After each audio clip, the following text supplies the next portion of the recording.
Good morning, everyone. Welcome to Wednesday morning and Zoom with the principal. It's very nice to see all of you. My camera angle's a little, I'm in a different room than I normally am, so I feel like my angle's all off. Welcome. Our topic today is siblings and sibling relationships.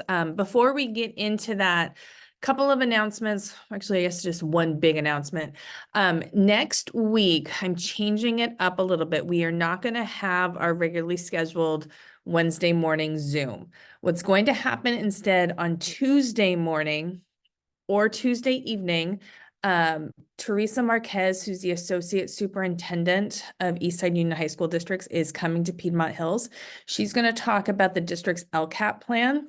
I will be there also and talk about our own like Piedmont Hills school goals. So I'm inviting you guys to spend every Wednesday morning to perhaps spend Tuesday morning with us in person. It'll be in the library, so that won't be on Zoom. It'll be in person. And so that will be at 10 a.m. on Tuesday. If that's impossible for you to come in the morning in person, the exact same presentation is happening at 6 p.m. Tuesday evening, also in person in the Piedmont Hills Library. This will all be in the email. Rupert's going to send out some text messages and emails out to the parents about this to publicize this. But I'm hoping that you guys, because I have this core group that usually spends Wednesday mornings with me, that you might be intrigued by the idea of coming Tuesday morning, albeit a little bit later because it's at 10 a.m. And seeing us in person. Thank you, Rupert. The first message went out yesterday. So that's our plan for next week. So we're not going to have a Zoom next Wednesday, okay? But we really do want parent input on these plans. I really value having the parent voice when creating our school goals and our district plans. So I really would appreciate you guys joining us either Tuesday morning or Tuesday evening, whichever works best for you. And I would actually love to meet some of you in person. I see every week on Zooms, meeting you in person would be fun. Okay, that's my announcement out of the way. Let's talk about sibling relationships. I have a quote to start with real quick. Siblings are the people we practice on, the people who teach us about fairness and cooperation and kindness and caring, quite often the hard way.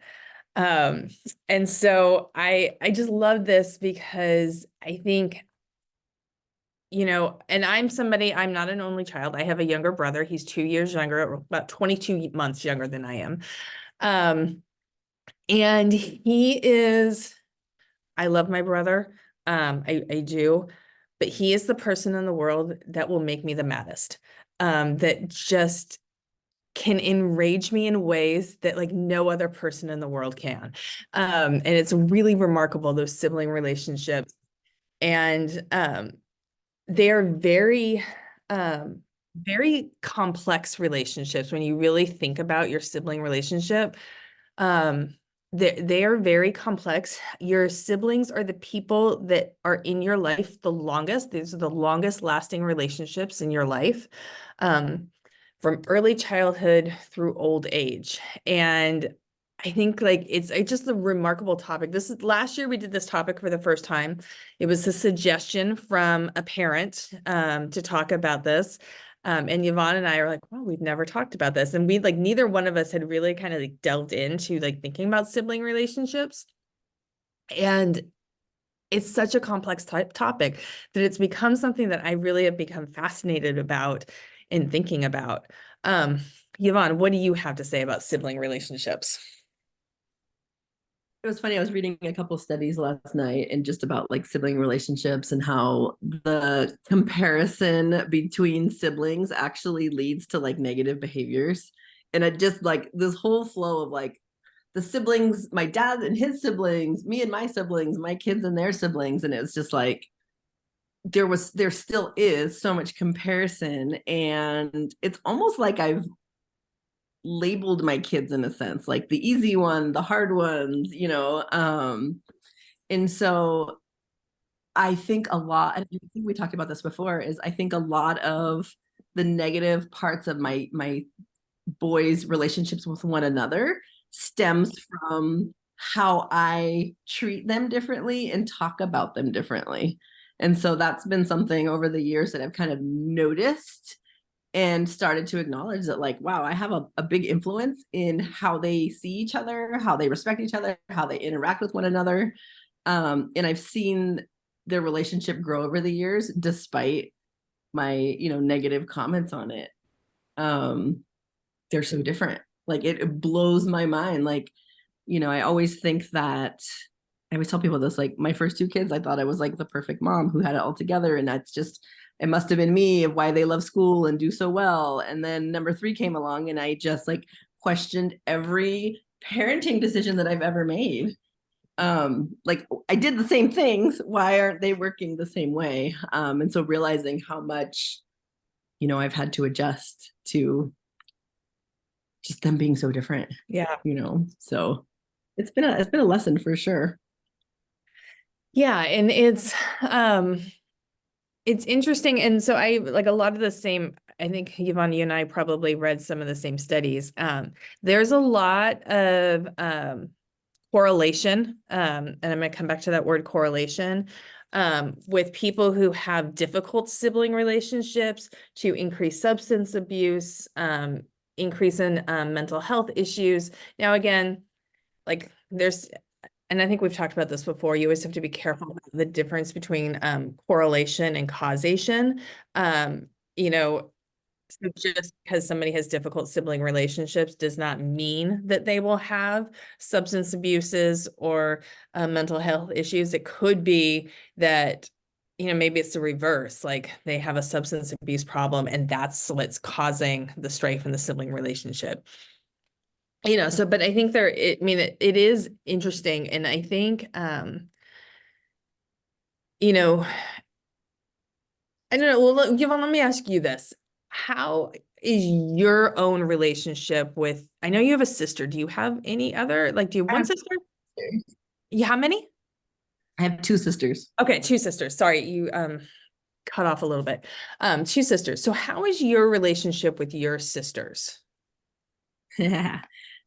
It's funny because we always have had different times in our lives where two of us will be closer than the other two. And so we almost like gang up on each other. And so I would say over the last couple of years, I'm in the middle. So I have an older sister and a younger sister. And I mean, we've all made our series of bad decisions in our lives. And, we've taken turns being, the golden children and, the ones that get in trouble and things like that. I'm really close to my sisters, but when you were talking about your brother and how he can make you more mad than anybody else, it's true. Like it's like I'm constantly I guess like super hypercritical of them sometimes. Like I expect more from them. We kind of have this thing going on with one of the sisters where we can't figure out why she's so like selfish. And so the other conversation between the other two of us is like, mom and dad are the most selfless people in the whole world. Like, how did she become who she is? So we've kind of like ganged up on her in that way.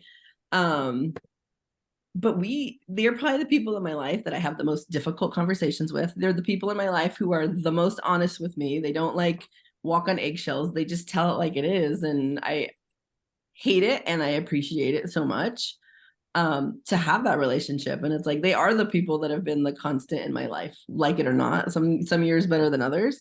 But it's like, I always tell my boys, like, it's you guys. Like when dad and I are gone, like you have your siblings and that's what it is. So yeah, I have a good relationship with them, but definitely hard on them. Totally. And I've always wondered, and I don't know the answer to this, and it's always been something I've been curious about because I have a brother. And then with my children, I have a boy and a girl. So I don't, and my husband has a sister. So like I don't have any like close experience with siblings of the same sex in my immediate family. So I don't Okay. know what difference that makes. It seems like from the outside, and I've always been kind of jealous of people that had sisters, like, oh, like that, like you might have more of a friendship and like that it just makes more of a difference. A little like offshoot here. You guys know I'm a big NFL fan and I'm also a big Taylor Swift fan. So kind of naturally this year, I started listening to the Kelsey Brother podcast, which if you guys don't, if you enjoy podcasts and you enjoy Oh, football, good. it's very funny. They are hilarious, but they have such a close, tight relationship as brothers and like are best friends. And it's like so fun to see or listen to because I'm not seeing it. It's a podcast, but like the way they tease each other, it's just such a sibling thing. And like Jason, who's the older brother, will like totally like poke fun at his little brother. And it's hilarious and I enjoy it so much. But it's not the type of relationship I have with my brother. I don't have an easygoing friendship with my brother. Um, and so, yeah, Rupert, what about you? I know you have a brother. Do you have sisters? No sister. Um, Me and my brother are good in the sense that everybody loves my brother, me included. Like my brother has a ton of friends. He's pretty well liked, and that way everybody loves my brother, likes my brother. So I don't have all the same problems other people have with their siblings. And more people are like, "Oh, that's because your brother's David." And it's like it's a little strange because we have like very much we're similar in some ways too because that's my brother. He's 3 years older. And I had no issues with being allowed to hang out with people that were older because of my how accepted my brother was. It was when but there was other kids who were younger or about my age who couldn't hang out with the older crowd because their brothers didn't want them to, and it would be like, well, that's David's brother, it's different. So it's hard for me to answer all these questions. Like I hear you guys, and I'm like, oh wow. When you hear people say it's like, oh, because your bro, it's more more my brother than me. People probably dislike me more than my brother, but it's one of those things where it benefits me. I just don't know how. I guess I can't play this week. Well, No we'll get negative. to like we'll get My to like brother, yeah, your yeah, we'll get to your own We kids. kids will have hang out on multiple children. weekends. So. Yeah. He's the greatest uncle. He doesn't have a wife or children. So actually everything that he owns has stocks, bonds, whatever, everything in the bank goes to my kids. So it's even like my brother's like my second retirement plan kind of. So yeah, he didn't fight me for the Well, house that I that's nice. got. He has his own house. He's a pretty good brother to have. Dang, I think my sisters both of their retirement plan. Yeah, see, so you might be the David. I really hope that I'm not my brother's retirement plan. He's going to be hurting. So I want to go back to, I mentioned it and then Yvonne, you like kind of mentioned it too. Like, why do our siblings make us so mad? And like, why is there this dynamic? And like, I have some theories about it that I wanted to like bounce off you and see what you think. I think it's because you know how they were raised. So like the empathy that you give to other people, because you're like, well, I wasn't there in your childhood. I don't know the struggles you had. Like you don't necessarily have that same empathy for your sibling because you had the same parents. The problem with that though is everybody's relationship with their parents is different. And I'm a big, I believe I pretty strongly in like the theory like birth order and like the kind of like expectations, and like what your parents place on you. Especially like I think this is where like the male female thing can come in. Like my expectations of me placed on me because I'm the daughter and I'm the eldest daughter of the family, versus my brother who is the youngest and a boy. I think there's definitely some things there. I was scrolling through last night because I was trying to find a meme that I could share with you guys. I never found a good one, but I was scrolling through with my daughter because my daughter is also the oldest daughter, and so I will send her. I was scrolling through the stuff I send my daughter are either cat memes or they're memes about being the oldest daughter and like like the stress that's placed on you. So, I don't know, Yvonne, what do you think about my theories? Yeah, going back to like why they make us the most mad, I think a couple things. I think I can express my frustration in a way with my sisters that I don't my friends, because they still have to be my sisters whether they like it or not. So I think I'm a lot more like judgmental and like critical of them. And I think it's like, yeah, like kind of what I said about my sisters. Like my parents are the most selfless people. They did everything. Like, how are you not that way? Like, how did that get missed on you? Like, I don't know. Like it just and then I think because I'm super like protective of my parents, then I get more mad when my sister does something that disappoints them. I'm saying one sister right now, but like I said, we've all disappointed them in one way or another at some point. But the one I'm kind of focused on right now, it's like, I think it's again, it's like I could be mad at her, I can be honest with her, and she's still my sister, whether she likes it or not. So I think that gives me a little more freedom to be more harsh with her. And maybe that has something to do with it. But yeah, I think it is like you had the best parents raise you. How are you such a jerk? Yeah. Virginia, I always know when you have a comment because you put your camera on. So I just find it really interesting. I have a completely different situation with my sister. She's 10 years older. So Mm. growing up, she was already married and out the house kind of before, way before me. So we became close when we became adults, but later on in life. And I think it's funny because Yvonne's like, how does she become so selfish, when her parents are not like that? But it's crazy because we were raised by the same parents, so we've been through the same struggles. But since she was ahead of me, she was married in an extremely abusive marriage. I mean, to the point where she was hospitalized and all that stuff. So the person she is today, um, I have to, like, I love her as my sister. We're really close, but she is also not 100% there, per se. And just her thoughts, she's scared of everything, her paranoia, everything freaks her out. So she's completely different. And it becomes frustrating. Like, oh, like, how do you do that? My nieces, they pretty much have no life because she's so scared, because of her traumas. So that's how we've become so different, but also I'm more understanding at like, okay, well, she's not going to let my nieces go anywhere, do anything, even if I want to invite them because of what she's been through. So I understand, but it does become kind of frustrating. And when it comes to talking about our traumas, our childhood traumas, or like talking about our mom, like we understand each other and we're there for each other. And I know that I'm pretty much one of the only ones that she could trust with her girls. So that's kind of comforting. And we kind of look towards each other, but that's, again, that happened later in life. Growing up, I'm the baby and I didn't have, my siblings close to me like that. But now as adults, I'm the only like responsible, stable one.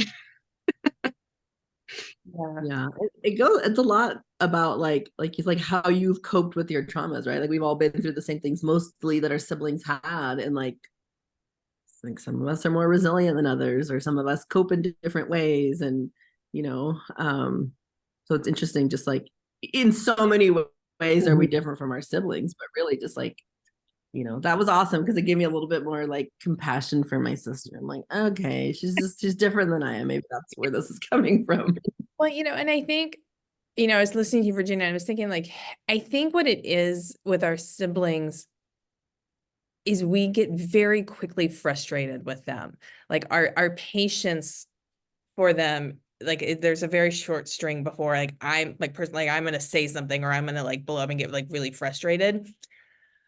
But our capacity to forgive and move on is greater with our siblings than I think with other people, because like they're your sibling. And so you're going to keep coming back to them. You're not going to leave the relationship. Like you're going to keep having that relationship with them. So yeah, you get frustrated, but you keep. I know with my brother, like I get super frustrated with him and I will complain to my husband or my daughter, about like, oh, Uncle Jeffrey's so annoying, like he did this and blah, blah, blah, blah. And they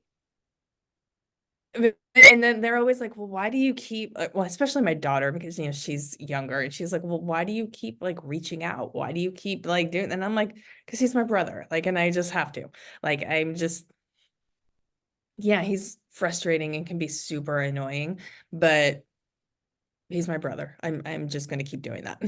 That's exactly how I am. I've already set myself up to, okay, we're going to invite them. We know they're going to say no, but let's do it anyways. And we keep doing it. And then I'm going back to our kids. I try to really, I'll vent to my husband, but I'll kind of tell the kids, okay, we're going to invite the girls over, but they're probably going to be busy, you know, kind of already making that excuse for them just so that they don't see the true type of person my sister is, or they don't see me upset, you know, between us, even though my husband knows, but I'll kind of let the boys know, like, the girls might not be able to come, or they'll be like, Mom, why can't they go anywhere? Why can't they do anything? Oh, it's just because they're always busy, or, you know, I make something up, but it's really not that. I just Yeah. try to protect everyone. And I'm changing the topics a little bit, but all family dynamics, as you made me think of it. And when in about a month, we'll talk about like having an adult child. For those of you who have seniors who are graduating and like that crazy life transition. But because, you know, you said you didn't talk to your kids about it. And I said, I talked to my daughter about it. And it's because when I've started talking to my daughter about stuff, it's been lately now that she's an adult, because I don't talk to my son about it, who's 14. So like, it's definitely like, that is one thing, you know, it's kind of a little foreshadowing for you guys, like that change in your children's, like your relationship with your children when become adults. Like since my daughter's now an adult, I talk to her about a lot more stuff. So Yeah. I'm interested in like, but I'm changing I this up. didn't even like realize that that was happening. And then last night, Ethan, who just turned 21, he said something and he's like, why are you mad at dad? And I just started talking to him. Like I would never tell him why I was mad at dad, like ever. Right. And then I was like, oh my gosh, he's like a grown up now. And he was just like listening and he had some great perspectives. And I was like, oh my gosh, that's so weird. Like, yeah, when your a kids child, become but adults, like it's like a whole different, like it's kind of very cool. insightful. Yeah. Okay, so let's now talk about parenting siblings. So we talked about our own sibling relationships, but let's talk about being the parent of siblings. I have some advice. So I actually have like two.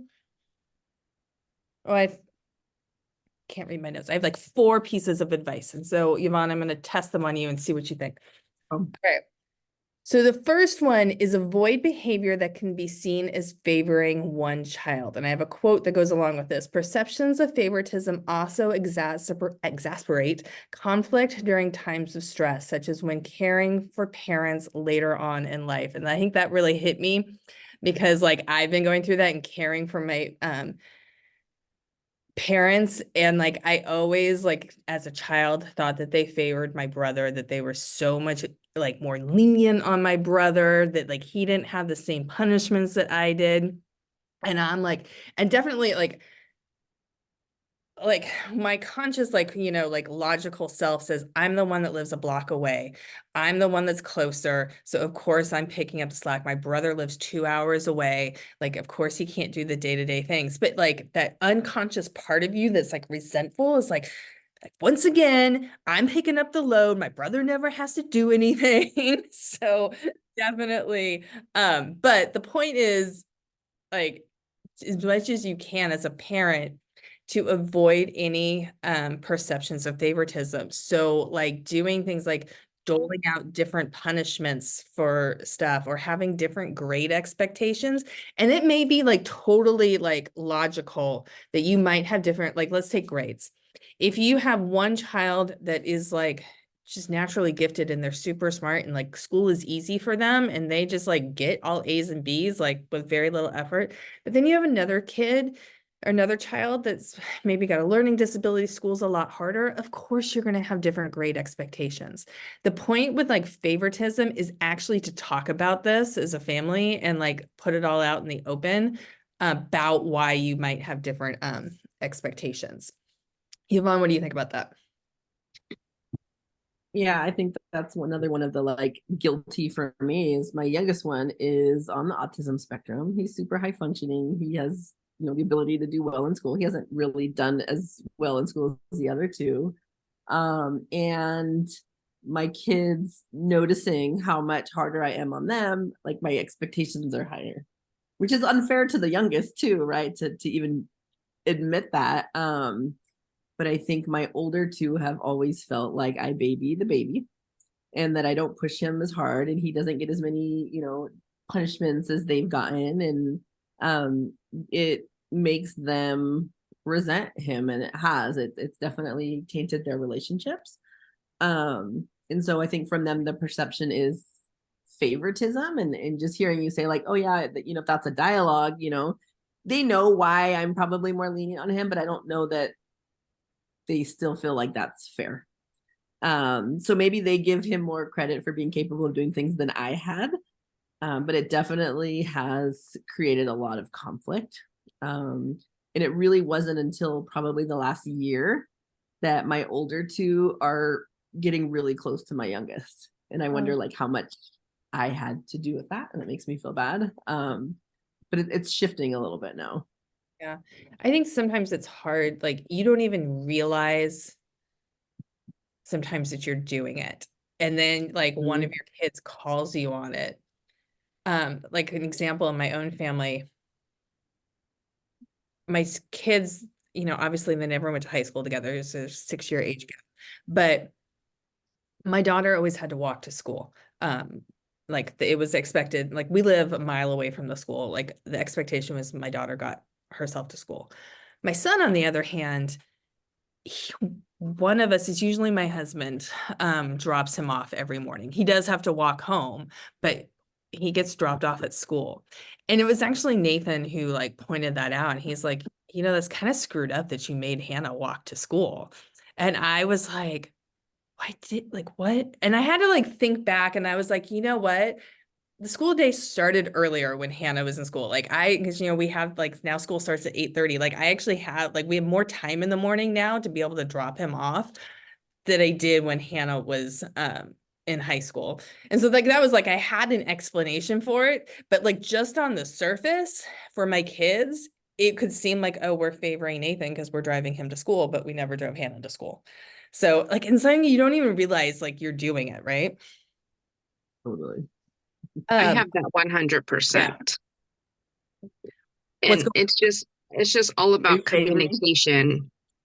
And I really have to communicate because, my oldest needs a lot of attention and work. And so they see that I'm like but I'm like, this is not wanted, attention that I'm giving him because I'm in meetings all the time for him or whatever the case is. And then the other day, my sophomore said, Mom, why do you worry so much about picking up the little ones who are only a block away at school? But again, like you mentioned, Ms. Davis, we're at a different time in our life. I work from home now. So if I don't go pick up the kids, I don't leave my house. So that's why I make it a point to go pick them up, even though they're a block away, because that gives me out of this space that I would go crazy in if I didn't leave. So, and before I worked outside the home when they were at this school. So it's different times of our lives, but yeah, it's just about explaining to them, like, look at this is why, we do things that we do. And hopefully you don't see it as, favoriting another one. Yeah, I think it's important. Well, and we've talked about family communication, that like your kids, like when they feel some sort of slight and favoritism, that they feel comfortable like pointing it out and saying something. Because I think as parents, sometimes we don't even realize like what's happening, and that they're noticing something. But I think that if you like are conscious of, I am making a different choice for this child than I did for the other child, that you do explain that and you do acknowledge it. I think that that's important. All right, so this kind of leads to the next piece of advice. Don't compare siblings or set them up to compete with one another. Yeah, so, and it's hard because you can be like, oh, well, your sister or your brother did this, and like, why can't you be like this? I see this a lot when you have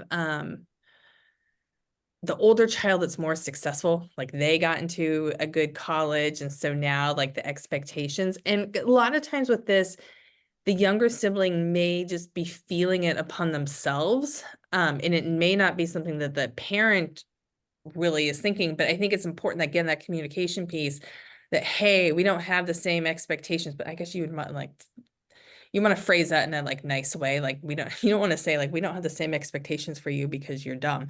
Like don't do that.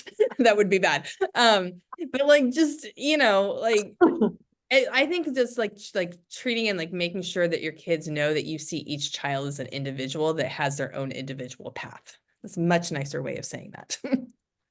I kind of see the power in that last suggestion that you gave when I'm doing counseling with kids, and how much comparison there is. And I think it's meant to be, I think the intention is good sometimes, like, oh, your sibling, went to Davis and got in, and so that's probably what you're going to do. And just that added pressure, it really, really messes with kids' psyche. Like that gets stuck in their head, and they feel like complete failures when they can't do that. And it's like, the reality is that everybody has their own strengths, everybody has their own plans. And I've seen it a lot where we're just kind of like, they're set up to be a disappointment because they're not going to do the things that their siblings did. It even goes as far as like cousins and things like that. Like I've had a couple students say like, my parents want me to spend the weekend with my cousin who got into whatever school it was, hoping that her influence will kind of rub off on me. And I'm like, ooh, and her grades are nowhere near good enough to get into the same type of school. And, it's heartbreaking. Just like, no matter what I do, I never will. So I'm just going to be this constant disappointment. And so, and again, the intention is good. Like, hey, I'm going to surround you with people that are successful and, all these things. But I think at the end of the day, it just makes them feel like the things that they are strong in or their strengths are not valid because it's not the same strength as the other person. It's sad. Okay, so my next piece of advice is about what to do when your kids are fighting with each other, because siblings tend to fight with each other. Sometimes physically, like the only physical like fight that I've been in my entire life is with my brother. So, and this is one area that I like look at this advice and I'm like, yeah, my parents did not do this at all. So the advice is to coach your kids on how to get along. Don't just let them sort it out. And my parents were very much, you guys they were like, stop fighting, figure it out. And you like actually have to work with your kids on like conflict resolution and like fighting and like figuring out like solutions and like helping them like work through this like conflict together. Like there's something that as a parent that you really should coach and like talk with them. Yvonne, do you coach your kids? Like funny, like we used to live, like we were younger, I was probably like in second grade. We lived on 4th Street downtown, and it was a kind of busy street, and it's kind of one of those houses where there's like steps that go up to the porch. And my mom, her solution always growing up was if we were fighting, she would throw us outside and we could not come back in until we were hugging. And we spent so much time on that porch. Like we were so stubborn. Like we would, and it's like at the end of the day, we're just like, fine, I have to go to the bathroom, I'll hug you or whatever. So we weren't really resolving anything, but that was it. Now as a parent, I'm like, oh my gosh, that was brilliant. She got to like get rid of us, and she knew we'd be out there forever. And she probably just watched soap operas while we were outside, right? Like, and that was the resolution. Like we never like talked about it after. It was like we gave one fake hug and then we got to come back in, and that could take 10 minutes or 10 hours.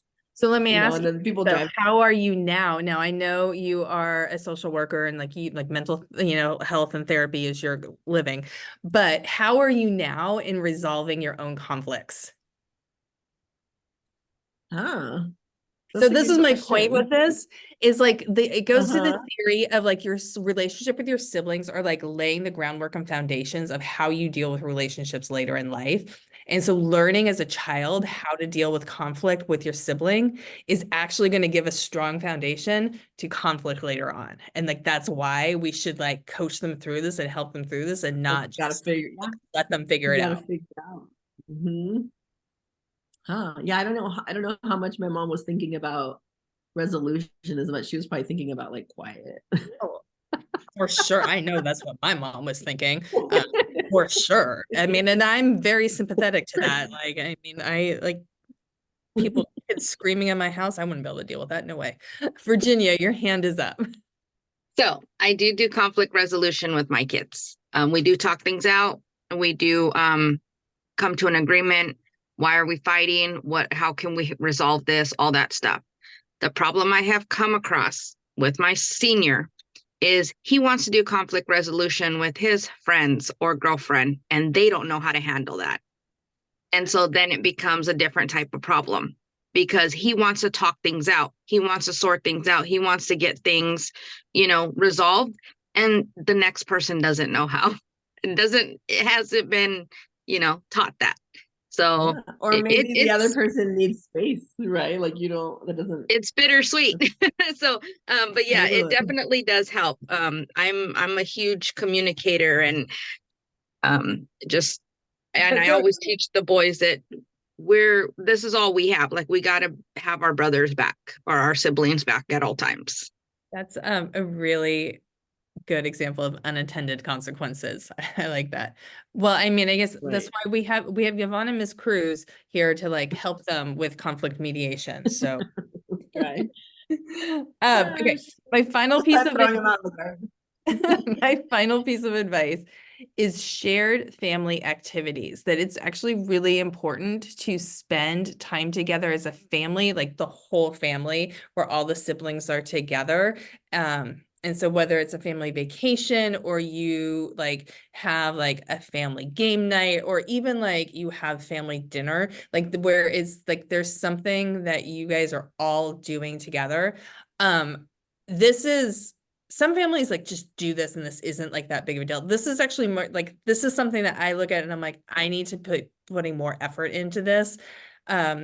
We are we're a very introverted family, like just naturally like who we are. And so like my daughter came home this past weekend because she was like, I just need some alone time, which I thought was hilarious because she was coming home to a house full of like people, like we were like but she knew she could come home and be alone because she has a roommate. She's sharing a room with somebody. And then she's like, I'm always with my roommate or my boyfriend. I never have any time alone. So she had to come home to be alone.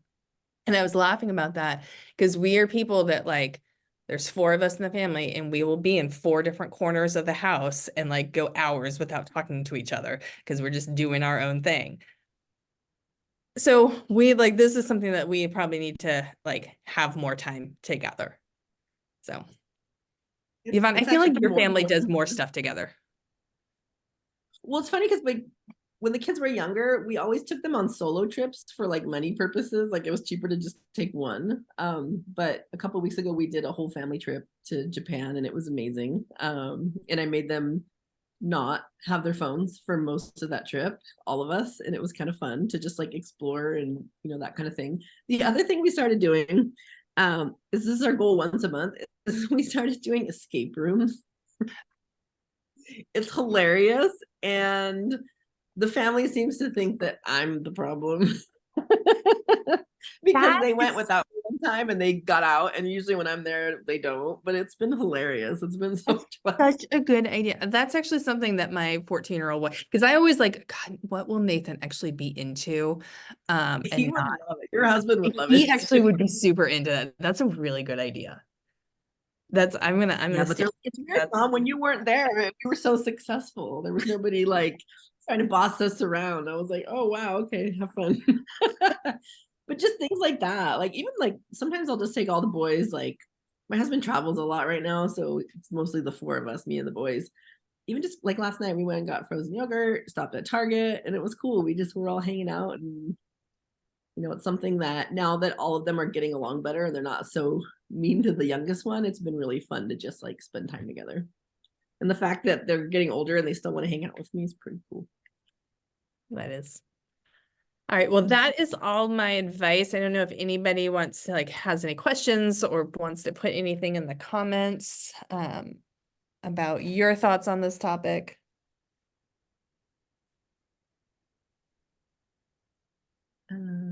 Hi, really quick. I think that I actually got this idea from one of these calls with the booze and woohoos at dinner time, where we kind of go over our day. And my son is 16 and my daughter is 7. And so a lot of times when my son shares, my daughter has no idea what he's talking about because she hasn't experienced any of that yet. But she's so excited to hear like what's ahead. And when my daughter shares, my son also gets excited about things because it's almost like nostalgia where he, oh yeah, I used to do that. And I remember we used to have rally days on early days and like all the things. And so I think like even though we first started doing it just to kind of hear about what they did during the day, it's kind of taking a turn on their bonding time. So I just really, really appreciative of that idea. That's It's been a awesome. couple I of love years. that. Yeah. I love that. That's so great. Thank you for sharing that. Anybody else? Hopefully this gave you some ideas and some things to think about with your own kids or maybe your own relationship with your sibling right there. I mean, I think adult relationships with siblings, like that's, yeah, it's hard. They're still your, like I said, my brother is still my brother. So, I yeah. love my sister. He still makes me mad though. So thank you guys for joining. We'll wrap this up. Once again, remember next week we are not having a Zoom with the principal next Wednesday, but on Tuesday, so it's Tuesday, March 19th, I'm inviting all of you to come. You'll hear about the district plans, and then you're gonna also hear about Piedmont Hills. And so we'll talk about both. And like this is a really great way for parents to lend their voice and like the future of the school and the district. So that will be at 10 a.m. in the library, and the exact same thing is happening at 6 p.m. in the Piedmont Hills Library. So please come to whichever one is most convenient for you. Real quick before we go, Ale says, I'm working on catching them, help each other and calling it out and saying thank you for when they help each other, and hope it encourages them to get along better. That's great. I think that like, yeah, that's that coaching, like where you're coaching them on their relationships. And I think that that's a really good. And just think about, and yeah, it can be tedious and like think, but it does pay out because you are teaching them about how to deal with stuff in the future. And even like Virginia with your son who's trying to do it now, but he's dealing with teenagers who don't know how to do that. Hopefully someday, like when he's an adult, that actually is going to be a very handy skill to have. So even though, yeah, right now it may not be working out so great, but later on it will. So, all right, you guys, thank you so much. Appreciate all of you and have a wonderful rest of your day. Okay. Thank you.